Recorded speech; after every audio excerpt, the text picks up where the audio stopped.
es nada más tener la información, es un plan, una aplicación que se llama ¿Quién es quién? En el precio de las gasolinas. Ya existía el sistema, pero nadie lo conocía. Y es una muy buena aplicación que hoy se va a presentar para saber cuánto cuestan las gasolinas y que la gente libremente opte por ir a cargar en la estación en donde esté mejor el precio. Ya después vamos a pasar, es la segunda etapa, a que se entreguen litros de a litro, pero primero el precio, porque sí hay algunas diferencias considerables. Estos son los tres temas a tratar el día de hoy y luego abrimos la sesión de preguntas y respuestas. Entonces les pido al doctor Jorge Alcocer que intervenga. Muchas gracias, señor presidente. Muy buenos días. Continuamos en este triste contar de los fallecidos a través de este inolvidable y pienso que puede ser uno de los últimos eventos. Habíamos contado hasta ayer 98 defunciones de pacientes hospitalizados. Se han ido sumando algunos de hospitales privados y en el devenir de las últimas horas, incluyendo 2 en esta madrugada que fallecieron del Hospital Regional de Zumpango, hemos cuadrado una cifra final hasta ahora de 109 pacientes, 109 fallecimientos. Estos están localizados, desde luego, en diferentes hospitales, en el estado de Hidalgo 6, 7 en el estado de México, en la Ciudad de México 24, en Galveston 3 y en esta suma seguimos atendiendo a 40 pacientes hasta esta mañana. Muchas gracias.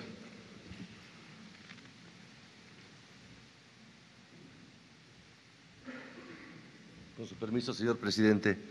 Buenos días. La Policía Federal, en una labor de restablecimiento emocional de la población de la localidad de Tlalhuelilpan, Hidalgo, en donde ocurrió el lamentable accidente, la explosión, hacemos trabajo de proximidad social.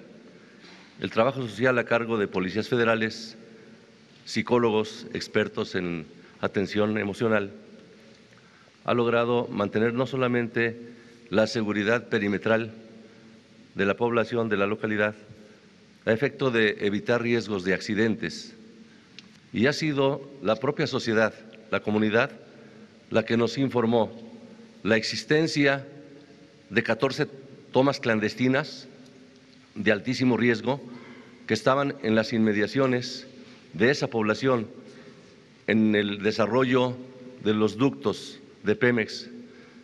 Cabe resaltar que tenemos vigilancia y seguridad en toda la red nacional de ductos de Pemex con personal del Ejército, de la Armada y de la Policía Federal. Por lo que se refiere a esta labor, la comunidad nos llevó hasta 14 puntos en donde, como pueden ver en las imágenes, existían tomas clandestinas. Ante el riesgo que tiene la propia comunidad, nos llevaron a inhabilitarlas, se le dio vista a Seguridad Física de Pemex y al Ministerio Público Federal y se procedió con toda la cautela a asegurar cada una de las tomas. No hubo fugas de combustible ni bajas de presión.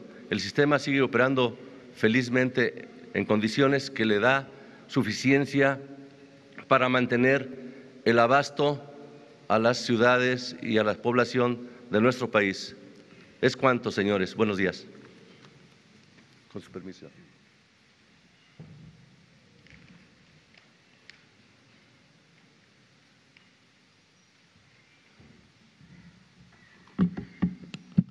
Sí, buenos días.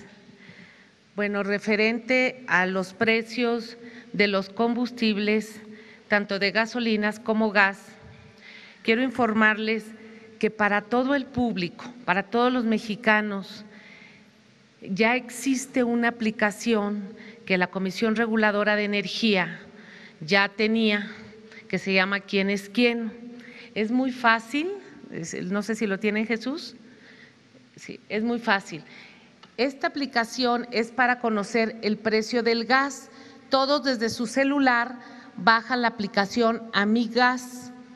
Nos permite automáticamente encuentra el distribuidor. Si yo estoy en Tijuana, abre automáticamente mi localización como si fuera Waze y sale en qué parte de Tijuana estoy, realiza la búsqueda por localidad, compara precios, consulta números de contacto para realizar pedidos. En su caso, para el gas, verifica la autorización de vehículos que cuenten con la autorización de la Comisión Reguladora de Energía, se ingresa las placas del vehículo para validar si está registrado, si es un vehículo que tiene permiso, y evalúa el servicio, también la propia aplicación en el celular, cualquier persona califica si el servicio fue bueno o malo y se actualiza en la propia base de datos para que el usuario tenga una calificación del servicio. Y sobre gasolina, es la siguiente, por favor. Es esta aplicación. Esta aplicación es una invitación para que todos los mexicanos la bajemos en nuestro celular, se llama Gaso App. Encuentra la gasolinera, como aquí se ve en la pantalla, sí, la anterior, la que tenía.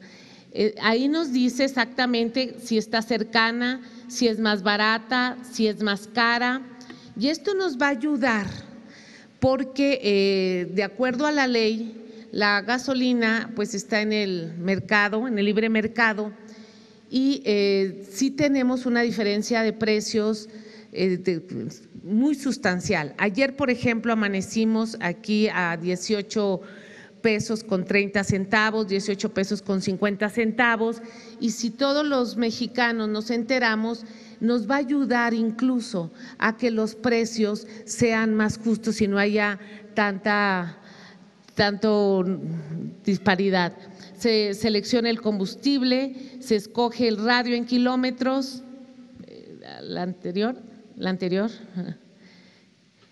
la principal, exactamente. Evalúa el servicio de las gasolineras, termina uno de cargar, evalúa, reporta precios en caso de que no correspondan con los de la aplicación. Hay una opción, si me decía la aplicación.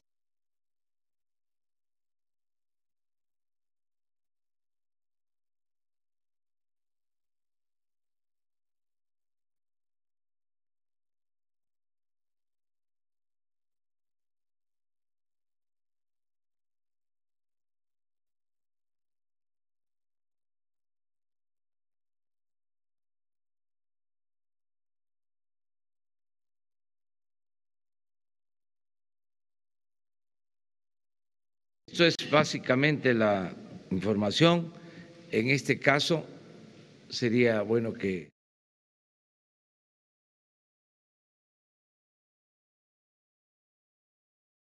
lo vayan viendo para ver si al final de el diálogo circular de la conferencia ya podamos decir que sí funciona o recomendarlo para que los ciudadanos usen este sistema. Debo aclarar que los distribuidores de combustibles se han portado bien en general, no se han aprovechado de la circunstancia. Son muy pocos los que han mantenido elevados los precios. La mayoría de las gasolinerías han mantenido un precio razonable de acuerdo al margen de utilidad que se tiene establecido en el mercado. Pero es para evitar que unos pocos actúen indebidamente. ¿Quién controla los precios? La misma gente con este sistema de información.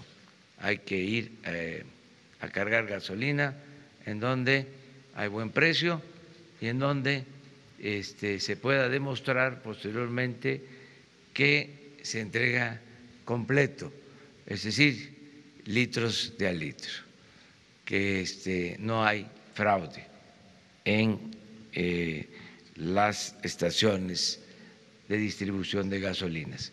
Entonces sí, vamos a empezar ya con la sesión de preguntas y respuestas.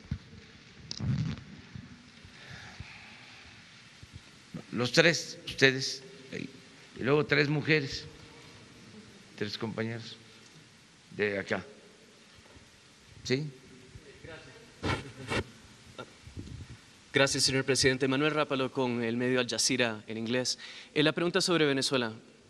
Si nos puede aclarar su posición y el papel que piensa que le va a tocar a México como mediador en el proceso de la paz en el conflicto.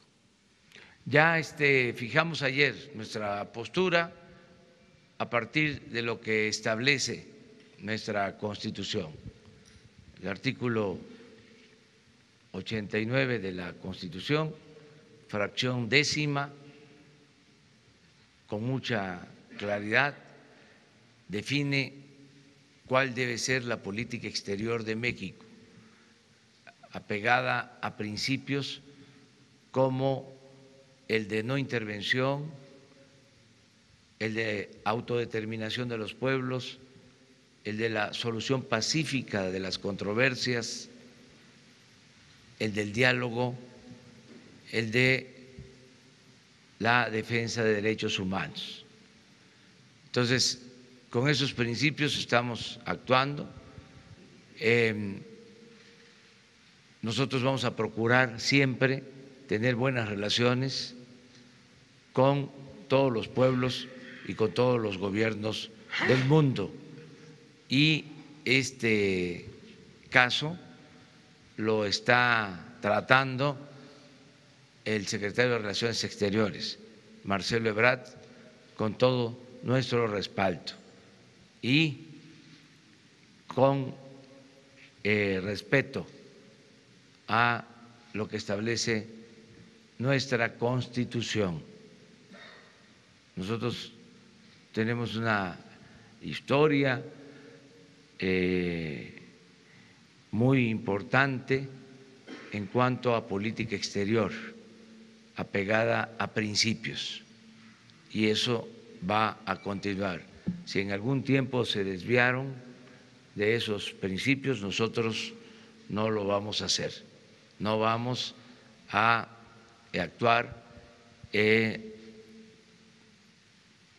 violentando, transgrediendo principios constitucionales de política exterior. No es que estemos a favor o en contra de nadie, estamos por defender los principios constitucionales de la política exterior. Eso es básicamente.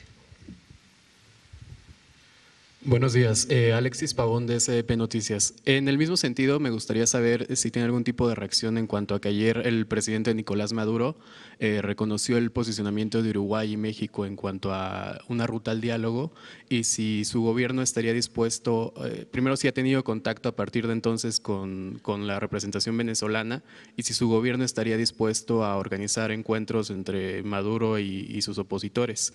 La segunda pregunta va en el sentido en cuanto a el informe de actividades que presentó esta semana la Comisión Nacional de Derechos Humanos y de acuerdo con los datos ofrecidos, de 90 recomendaciones ordinarias emitidas durante 2018, solo se acató y se cumplió con una. Me gustaría saber si su gobierno piensa promover algún tipo de política o medida para que las dependencias federales sigan acaten este tipo de recursos. Y aprovechando que está aquí la secretaria de Gobernación, esta semana visitó Chiapas y me gustaría saber si tuvo algún tipo de contacto con el gobernador en cuanto a la contingencia que se enfrenta en ese estado respecto a los homicidios de activistas, específicamente el de Sinar Corzo a inicios de este año y los de Noé Jiménez y José Santiago la semana pasada. Gracias. Bueno, ¿por qué no, licenciada, explica esto último, por favor? Sí, tuvimos contacto con el señor gobernador y por supuesto que él y también la Fiscalía, apoyando la Fiscalía General, pero principalmente la Fiscalía del Estado, está investigando estos casos. En uno de ellos, no recuerdo cuál de ellos porque no traigo ahorita mi nota, de Chiapas concretamente, en uno de ellos ya tiene inclusive a uno de los homicidas, de los asesinos que perpetraron este ilícito y está detenido. Hay otros casos que no, inclusive fueron de otros estados que llegaron contratados por algunos de estos personajes que tienen la calidad ahorita de indiciados por autoría intelectual y también ya se están, digamos, pidiendo la colaboración de los otros estados vecinos que acudieron a este llamado de este señor que es el autor intelectual o presunto autor intelectual, y también ya se giraron las órdenes de aprehensión y la colaboración en los otros estados vecinos del estado de Chiapas para poder detenerlos. Entonces no podemos dar muchísimos más datos precisamente porque ahorita está el proceso y además están giradas las órdenes de aprehensión y de colaboración entre los diversos gobiernos de los estados para que se puedan detener estos sicarios, a estos autores materiales de estos crímenes. Pero sí estamos en comunicación permanente con el gobierno de Chiapas y afortunadamente hay videos. Tienen videos muy interesantes, muy importantes, en donde se ve claramente cómo están llevando a cabo las negociaciones y las camionetas, en fin, de estos sicarios. Y además del autor intelectual. Presuntos todos. No sé si dé respuesta a esto, pero sí estamos en comunicación permanente.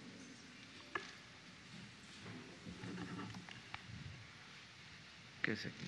Nada más también para comentarles que acerca de las recomendaciones de la Comisión Nacional de Derechos Humanos, hemos hecho el compromiso de acatarlas, de hacer caso a todas las recomendaciones de la Comisión de Derechos Humanos. Vamos nosotros a proteger a quienes son víctimas de violación de derechos humanos. Aquí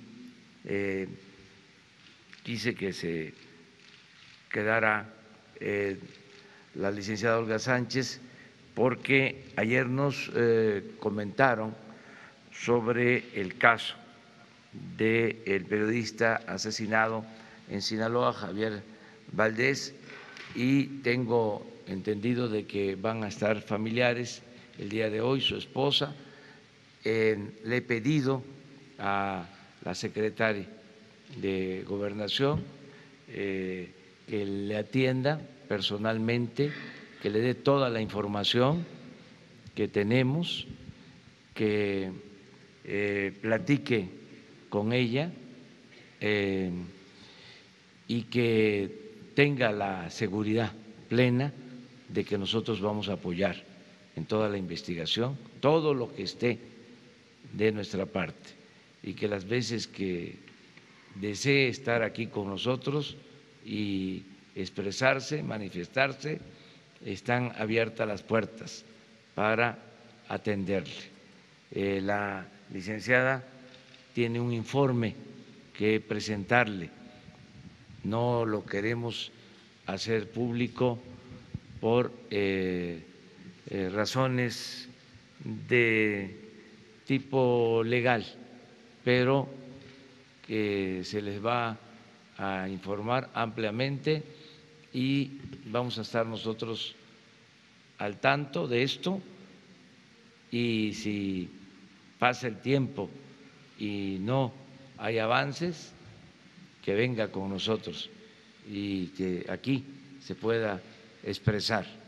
Esta es una tribuna también para todos los ciudadanos. ¿Tiene interés en decir algo? Pásale. ¿O acá?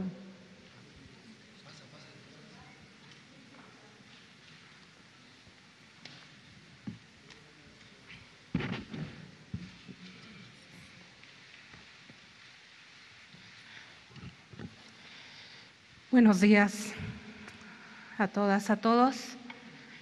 El día de ayer que una compañera de un medio de comunicación le pregunta al presidente en torno a la información que ustedes ya conocen en cuanto a que son los hijos, que fueron los hijos de Joaquín Guzmán Loera quienes asesinaron o mandaron asesinar a Javier. Bueno, eso en mi familia, en mis hijos, en mi persona, nuevamente es otro golpe muy, muy fuerte. Aquí lo que yo vengo a pedir, a exigir, es que no descarten ninguna línea de investigación en cuanto a la autoría intelectual de los asesinos de Javier. A mí no me importa de qué organización criminal vino la orden. A mí lo que me importa es que quede muy claro que y también que la Fiscalía General, ahora la nueva Fiscalía General de la República, haga su trabajo, que profundice más en las investigaciones, que sea muy rigurosa, muy exhaustiva y se determine quién dio la orden de asesinar a Javier. Está muy claro que lo asesinaron por su trabajo porque no les gustó lo que se publicó. Aquí lo importante es dar con los personajes que dieron la orden para que haya justicia. Es lo que yo puedo pedir en este momento, que es lo más importante. ¿Quién dio la orden? ¿Quién está mintiendo y quién tiene la razón? Exigimos verdad, exigimos justicia y exigimos castigo para los asesinos de Javier, los materiales, pero sobre todo los intelectuales.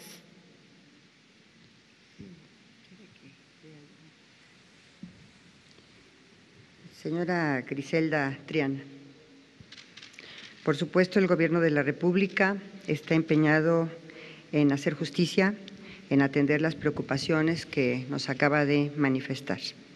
No se descarta una sola línea de investigación. Todas las líneas de investigación serán agotadas hasta encontrar las razones y a los culpables del asesinato de su esposo, Javier Valdés. Fuera del proceso que se desarrolla en las Cortes de Nueva York, tenemos el firme propósito de llegar a la verdad, hacer justicia y al castigo de los responsables de este y de otros crímenes de periodistas. El Gobierno de la República del presidente Andrés Manuel López Obrador nos ha instruido precisamente estamos convencidos de que el ejercicio de la libertad de expresión y las garantías del derecho a la información son la base de una democracia plena y representativa de la ciudadanía. Tenemos el propósito de llegar a la verdad y de hacer justicia y no vamos a descartar una sola de las líneas de investigación. Por otra parte, el Gobierno está convencido de que los mecanismos de protección a periodistas y defensores de derechos humanos tienen que ser eficientes, tienen que ser eficaces y vamos a apoyar y estamos apoyando en la Secretaría de Gobernación todos estos mecanismos de protección de periodistas y defensores de los derechos humanos. Muchas gracias. ¿Se ponen de acuerdo? Pasas a la Secretaría hoy, como a la 1:30, por favor. Para que te dé yo la información que no podemos hacer pública.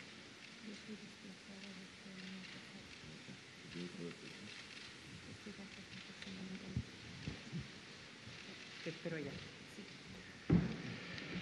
Bueno, acerca de si México está en condiciones de permitir que las partes en conflicto en Venezuela cuenten con la intermediación de la Secretaría de Relaciones Exteriores para lograr el diálogo y la solución pacífica de las controversias, lo establece nuestra Constitución. Sí podríamos hacerlo, pero no lo podríamos llevar a cabo si no hay la petición de las partes. No vamos a ser oficiosos. Nosotros vamos a respetar nuestros principios y si las partes lo solicitan, estamos en la mejor disposición de ayudar para que haya diálogo y sin el uso de la fuerza, de la violencia, se resuelven los problemas. También sin descartar el respeto a la legalidad y a la democracia. Diálogo, eso es lo mejor en todos los casos, no tomar partido, buscar la solución pacífica a estos conflictos. Hasta ahí es nuestra actuación y tiene instrucciones, repito, el secretario de Relaciones Exteriores para apoyar en la medida de nuestras posibilidades, sin injerencia en el conflicto. Esto tiene que ver con una tradición histórica de nuestro país en política exterior. No nos debemos de meter en asuntos de otros pueblos y de otras naciones porque no queremos que ninguna hegemonía, ningún gobierno extranjero intervenga en los asuntos que solo corresponden a los mexicanos. Ese es el principio general. Bueno, entonces vámonos por acá con mujeres, compañeras. Hola, presidente, buenos días. Rosa Elena Soto, de Acústica Noticias y La Neta Noticias. Pues muy cerca de Huachinango, donde fue ayer a esta gira para hablar con los pobladores, está una hidroeléctrica en Necaxa. Ahí se entregaron concesiones el sexenio pasado a la empresa Motangil y al ESME. Muchos de estos contratos hay señalamientos de que estuvieron plagados de corrupción. Yo le preguntaría, señor, si se revisarán los contratos de las denuncias que se presentaron en su momento al respecto, también si hay huachicol eléctrico, si se van a revisar estos contratos y a estas personas que se les dieron estos contratos en su momento el sexenio pasado, ¿de qué magnitud es el huachicol en el sector energético eléctrico? Pues es que está plagado el gobierno de huachicol. Hay huachicol en las distintas áreas del gobierno, huachicol en la compra de medicinas, huachicol en la industria eléctrica, huachicol también en la construcción de obras, huachicol arriba y abajo, y vamos a terminar con el huachicol, vamos a terminar con la corrupción y se va a revisar todo, no va a haber impunidad. En estos contratos hay revisión y si hay denuncia van a seguir su curso en las instancias correspondientes. Tenemos que buscar una solución a el conflicto que se originó con el despido de más de 40,000 trabajadores de la empresa de Luz y Fuerza del Centro. Están por todos lados.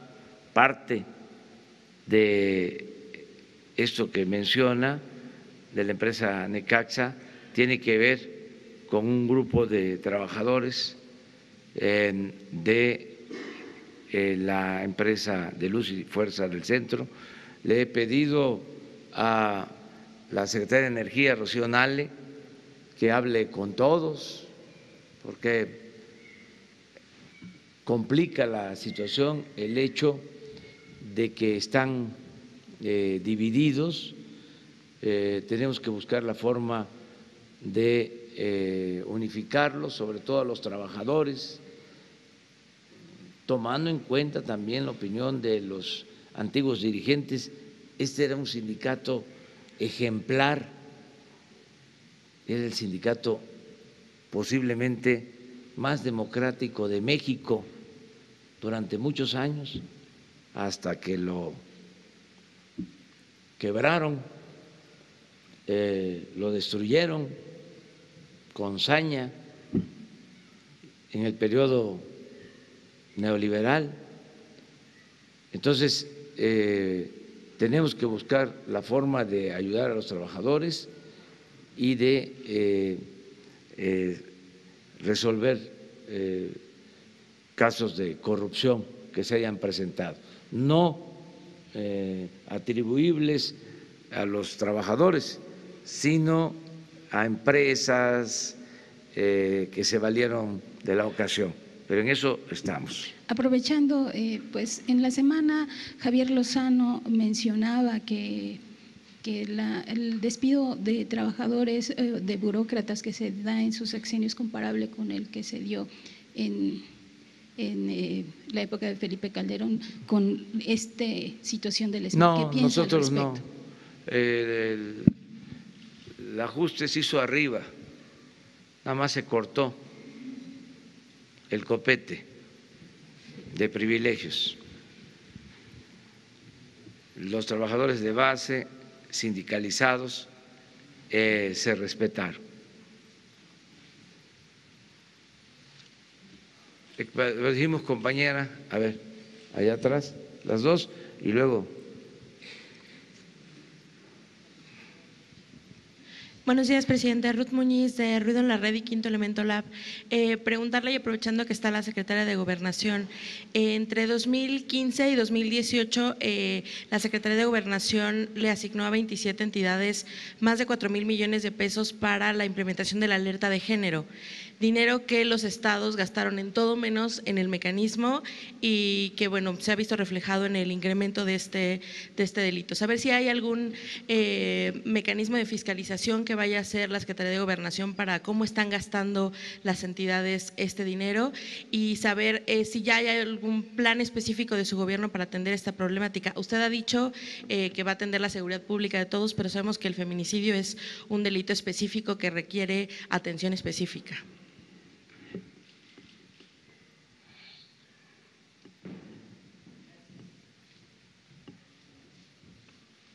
En los próximos días vamos a resolver el tema de la titular de InMujeres. Pienso que no va a tardar más de 1 o 2 semanas máximo, porque se tienen que agotar los procedimientos para su nombramiento y le vamos a presentar al señor presidente la terna que me ha instruido que se le presente para que él elija a la titular de INMujeres. Y también tenemos que proceder al cambio de la titular de CONAVIM dentro de la Secretaría de Gobernación. Por supuesto, y todos lo saben y lo conocen, yo tengo un compromiso no solamente personal, sino institucional con el tema de los feminicidios. Creo que nuestro país encabeza, por decirlo menos, la lista en la región de los países que tienen este grave problema. Desde luego vamos a enfocarnos primordialmente en la prevención del delito de feminicidio. Le comentaba en algún momento al señor presidente, esto es un producto básicamente de violencia que surge desde la familia. Entonces, concientizando y reforzando a la institución familiar para evitar violencia tanto en contra de la mujer, cuanto más también a veces en contra de los propios hijos de ambos padres, contra ellos, vamos a estar tenemos programas y vamos a estar muy abocados a estos dos tipos de violencia. Estamos por también echar a andar el programa de Cipina, le hemos dado recursos, ya le dimos una estructura, Ricardo Bucio va a estar a cargo de esto, se le ratificó, pero en los próximos días daremos a conocer tanto a la titular de CONAVIM como a la titular de INMujeres para echar ya a andar el programa de violencia en contra de las mujeres. Desde luego, la alerta de género, a pesar de lo criticado que ha sido, es un instrumento y una herramienta muy importante para que el gobierno pueda tener esta prevención en materia de feminicidios. Pero estamos sumamente comprometidos con el tema, yo en lo personal y por supuesto, como no podría ser de otra manera, el gobierno de la República y del presidente López Obrador, para poder reducir lo más que se pueda este grave crimen contra las mujeres. Muchas gracias. ¿Qué pasaría, perdón, con los 4,000 millones que ya se asignaron, que ya gastaron las entidades y que pues no están viéndose reflejados? A ver, van a tener que transparentarse todos los recursos, peso a peso de lo que se les entrega a las entidades federativas para los temas de prevención de la violencia en contra de la mujer y de los programas de los institutos estatales de las mujeres, se va a revisar.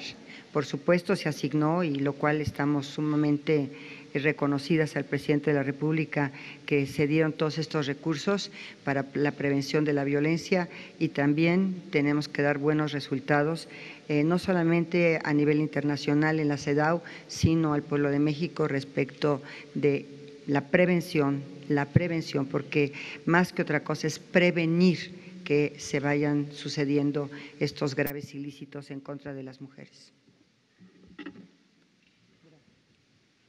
Una compañera, sí.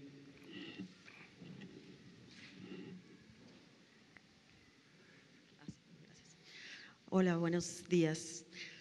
Soy Marcela Turati de Quinto Elemento Lab y colaboradora de la revista Proceso. Primero, como periodistas nos unimos al reclamo de justicia por los colegas asesinados y desaparecidos. Y mi pregunta ahora es, con los restos de las personas calcinadas en Tlahuelilpan, al igual que con los restos también de muchas personas encontradas en fosas clandestinas que están siendo encontradas, bueno, que tenemos muchas fosas en el país. Quería saber si van a pedir ayuda internacional para la identificación de estos restos y hablando también del tema de desaparecidos, ¿cuándo van a presentar una política, su política pública sobre desaparición de personas, que no solo sea sobre los 43, sino para los 40,000? ¿Cuál va a ser esa política? Y la otra es la promesa que hizo de pedir perdón a las víctimas el día que iba a asumir. ¿Qué pasó? ¿Se va a pedir perdón a las víctimas de la violencia o no? Gracias. Ya lo hice y lo voy a seguir haciendo y es una deuda que tenemos con miles millones de víctimas, familiares de víctimas, más de 1 millón de víctimas de la violencia, solo de el 2006 a la fecha. Y el compromiso de hacer justicia, de lograr encontrar a los desaparecidos, ayudar a sus familiares en esa búsqueda. La Secretaría de Gobernación tiene esa encomienda. Ayer lo comentaba, bien podría decirse que la mayor función o la función más importante de la Secretaría de Gobernación es la protección de los derechos humanos. Ese es el nuevo enfoque de la Secretaría de Gobernación. Y vamos a pedirles a ellos que les presenten todo el programa que se está aplicando. Ya se ha dado a conocer, hemos estado en reuniones con víctimas desde antes de que tomáramos posición del gobierno y lo vamos a seguir haciendo.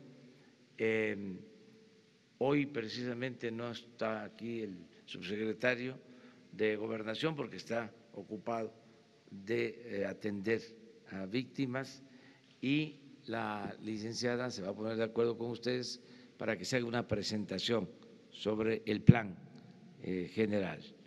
Eso es lo que puedo yo comentar. Perfecto. Entonces vamos a esperar esta presentación, que nos avisen para… ¿Y va a pedir ayuda internacional para la identificación de restos y de restos de fosas también? Todo lo que se necesite. Nosotros no nos vamos a cerrar, no vamos a ocultar la verdad. Ese es un distintivo del nuevo gobierno, la transparencia, el que la vida pública sea cada vez más pública, no ocultar nada. Aunque se trate de temas muy dolorosos, decirlo, no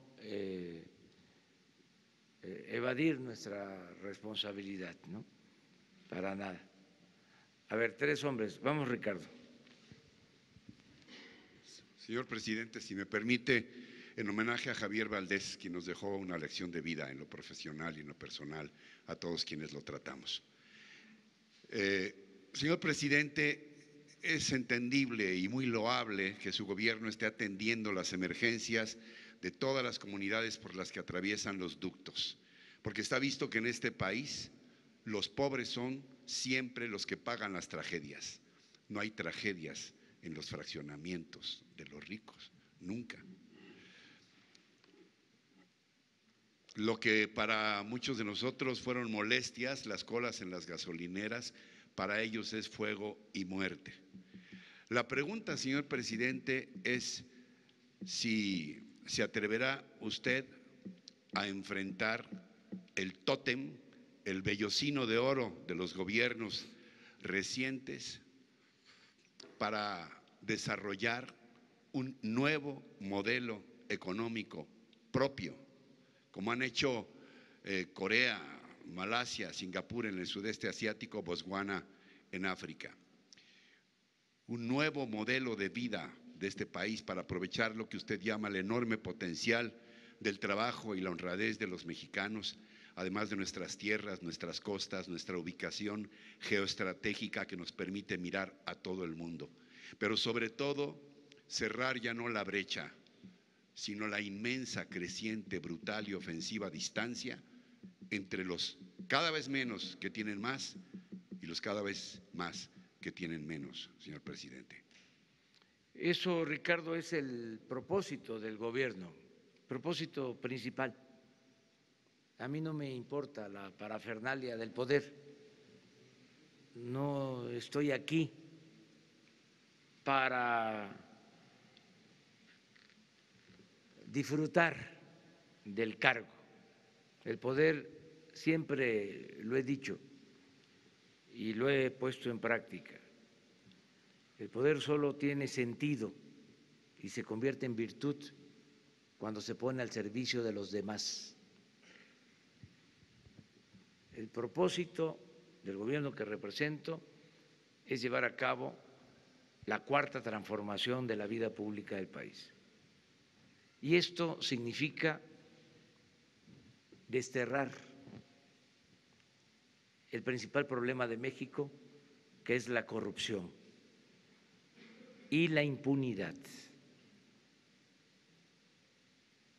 Y en eso estoy. Además, estoy seguro que esa fórmula va a dar resultados, porque la corrupción no solo hay que combatirla por razones de índole moral, hay que combatirla también porque es mucho el dinero que se va a unas cuantas manos y que ahonda las desigualdades. Y por eso la crisis de México. Por la corrupción hay pobreza, por la corrupción hay inseguridad, hay violencia. Entonces, si continuamos con el plan de acabar con la corrupción, vamos a lograr el renacimiento de México. Estoy convencido.